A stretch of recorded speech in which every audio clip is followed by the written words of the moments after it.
সবাইকে আশা করি সবাই ভালো আছেন। ফিজিক্স অংশের অ্যান্সারটা দেওয়ার পরে এবার কেমিস্ট্রি অংশের অ্যান্সারটা আমি দিয়ে দিচ্ছি এখানে। তো এখানে প্রথমে বলেছে কোন আয়নটির আকারে সবচেয়ে ছোট হবে। আপনারা জানেন যারা যে নেগেটিভ আয়ন যেগুলো আছে তার আকার সবচেয়ে বেশি থাকে, অর্থাৎ চার্জ অনুযায়ী। এখানে হচ্ছে তাহলে আপনার ডি নাম্বার অ্যান্সার হবে যে এখানে তাহলে সোডিয়ামের আকার সবচেয়ে ছোট হবে এখানে আপনার, ঠিক আছে। তো পরবর্তীতে কোনটা ব্রনসেট লাউরি অ্যাসিড, ব্রনসেট লাউরি কনসেপ্ট অনুসারে অ্যাসিড হবে এখানে ডি নাম্বার। আর তারপরে হচ্ছে প্রতি সেলসিয়াস তাপমাত্রায় কোনো কোষের পরিবিভাবের এত হলে এটা হিসাব যদি করেন তাহলে ইসেলের যদি হিসাব করেন 3 নম্বরে তাহলে এটা হবে বি নাম্বার অ্যান্সার হবে, অর্থাৎ 1.050 অ্যান্সার হবে। তারপর পজিটিভ সেলসিয়াস তাপমাত্রায় 80 চাপের সূত্র ফেলালে কেপি ইকুয়ালস টু NO2 এর উপর স্কয়ার ডিভাইডেড বাই N2O4 যদি আপনারা দেন তাহলে এটার আপনারা যে অ্যান্সারটা পাবেন 8.0 × 10⁻² অ্যাটমসফিয়ারিক প্রেশার। কোনো কপার সালফেট দ্রবণের প্লাটিনাম দ্রাবকের সাথে 1 ঘন্টা যাবত এটা যদি আপনারা হিসাব করেন তাহলে হচ্ছে W ইকুয়ালস টু আপনারা পাবেন ZIT, ওটাকে যেটার অ্যান্সার পাবেন ওটাকে কপারের পারমাণবিক সংখ্যাতে 63.5 দ্বারা ভাগ দিবেন, ওটাকে আপনারা অ্যাভোগাড্রো নাম্বার দ্বারা যদি গুণ দেন তাহলে 14.04 × 10⁻21 পাবেন। কোন অরবিটাল অসম্ভব আপনারা জানেন যে হচ্ছে আপনারা কোনটা 3F অসম্ভব, রাইট? তো 3Fটা অসম্ভব এখানে। পরবর্তী 7 নম্বরে একটি মৌলের ইলেকট্রন বিন্যাস দেওয়া আছে, দেখেন 4, 5, 6 এর পরিমাণ চলে গেছে, তার মানে আপনারা বুঝতে পারতেছেন যে পর্যায় 6 হবে এবং যেহেতু 6S আছে তার মানে এটা দ্বিতীয় নাম্বার গ্রুপ হবে, তার মানে আপনার অ্যান্সার হচ্ছে এ। 7 নম্বরের অ্যান্সার হচ্ছে এ। পরবর্তীতে 8 নম্বর যদি দেখি, কোন নদীর 1 লিটার পানিতে ক্লোরাইড আয়নের পরিমাণ টাইট্রেশন করে হাবিজাবি বের করছে, নদীতে পানিতে ক্লোরাইড আয়নের পরিমাণ কত ppm হবে। তো ক্লোরাইড আয়নের যদি এটা ppm এ হিসাব করেন তাহলে হচ্ছে এটা পাবেন 1.065 এত ppm পাবেন। যদি 9 নাম্বার দেখি, জ্যামিতিক সমানতা প্রদর্শন করে কোনটি করতে পারে কোনটি, তাহলে এটা জ্যামিতিক সমানতা মানে সিস্টার্ন সমানতা। সিস্টার্ন সমানতা হলে দেখেন এইখানে এটা মানে, বাদবাকি কোনোটাই মানে না, তাই না? তারপরে হাইড্রোজেন পরমাণু বর্ণালী লাইমান সিরিজের রেখা সৃষ্টিকারী চতুর্থ শক্তি স্তর থেকে আগত ইলেকট্রনের বিকিরিত শক্তি তরঙ্গ দৈর্ঘ্য কত হবে, রিডবার্গ কনস্ট্যান্ট দেওয়া আছে। এখানে যদি আপনারা হিসাব করেন তাহলে এটা পাবেন আপনারা 6 নাম্বারটা পাবেন। আর হুন্ডের নিয়ম অনুসারে কোনটি ইলেকট্রন বিন্যাস সঠিক, হুন্ডের নিয়ম অনুসারে প্রথমে সবগুলাতে ডি নাম্বারটা সঠিক, কারণ এটা হচ্ছে একটা করে ইলেকট্রন আগে যাবে।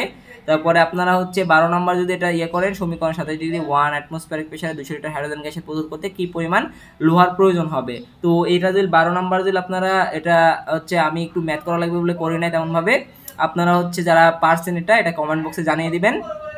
পানিতে দ্রবীভূত অক্সিজেন ডিওর পরিমাণ কমে গেলে নিচের কোনটি ঘটে। ডিওর পরিমাণ যদি ডিজলভ অক্সিজেনের পরিমাণ যদি কমে যায় তাহলে আপনার কি ঘটবে, যে পানি দূষণের ক্রমান্বয়ে বেড়ে যায়।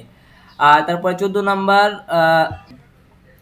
তার মানে এখানে 14 নাম্বার যদি আপনারা যদি সলভ করেন 14 নাম্বারের অ্যান্সারটা পাবেন আপনারা ডি নাম্বার অ্যান্সার পাবেন 14 নাম্বারে, অর্থাৎ 45 সেন্টিমিটার।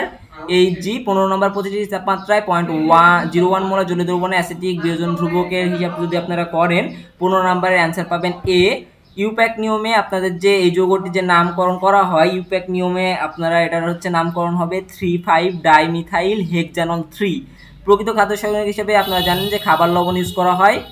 আর হচ্ছে 18 নম্বরে এখানে বলছে কোন জৈব যৌগ ব্রোমিন পানি দ্রবণ সহ ওজোনোলাইসিস বিক্রিয়া প্রোপানল ও মিথানল তৈরি করে। তো এটা হচ্ছে অনেক ইজি, আপনারা জানেন। এটার হচ্ছে আপনারা অ্যান্সার হবে হচ্ছে 19 নম্বরে, 18 নম্বরের অ্যান্সার হবে এ, অর্থাৎ আপনাদের এই এটা অ্যান্সার হবে যেটা আপনার হচ্ছে প্রোপানল এবং মিথানল তৈরি করে এটা, কারণ এখান থেকে হচ্ছে যেহেতু টার্মিনালে আছে, টার্মিনাল থেকে আপনার এটা তৈরি হয়। কোনটি আইসো ইলেকট্রনিক সেট, 19 নম্বরের অ্যান্সার হবে আইসো ইলেকট্রনিক। সবগুলোর দেখেন এইখানে সবগুলোর 10টা করে ইলেকট্রন আছে। কোন যৌগের হ্যালোফর্ম বিক্রিয়া প্রদর্শন করে, হ্যালোফর্ম হচ্ছে সিও মূলকগুলা আপনার হ্যালোফর্ম প্রদর্শন করে, তাহলে মিথাইল অ্যামিন হবে এটার, সরি আপনার যে হচ্ছে এটাকে কি বলে, অ্যাসিটাইল অ্যামিন। পরে হচ্ছে সমায়তনে 0.1 মোলার অ্যাসিটিক অ্যাসিড এর পিএইচ দেওয়া আছে, এটা যদি আপনারা হিসাব করেন 21 নাম্বার তাহলে আপনারা 21-এর 5 পিএইচ পাবেন এটা। 22 নাম্বার হচ্ছে কোনটি নিউক্লিওফাইল কোনটা, যারা হচ্ছে আপনার 22 নাম্বারের আপনার অ্যান্সার পাবেন হচ্ছে সি অ্যামোনিয়া।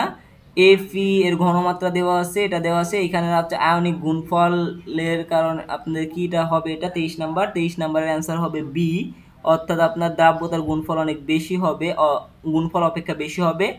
ACl5 এর আকৃতি কেমন হবে, এটা আপনার সংকরায়ন অবস্থা থেকে আপনারা এটা বের করতে পারেন। অ্যান্সার হবে এটা 24-এর অ্যান্সার হবে ডি, বর্গাকার পিরামিডীয়। কোন যৌগের বন্ধন কোণ সবচেয়ে কম হবে আপনার সি নাম্বারের, অর্থাৎ হাইড্রোজেন সালফাইডের অলমোস্ট 90 ডিগ্রি। এটাই হচ্ছে ছিল আপনাদের রসায়ন অংশের সলভ। একটু পরে হয়তো বা গণিত অংশের সলভ পেয়ে যাবেন। ততক্ষণ আমাদের সাথেই থাকবেন আর চ্যানেলটি অবশ্যই সাবস্ক্রাইব করে রাখবেন। ধন্যবাদ সবাইকে।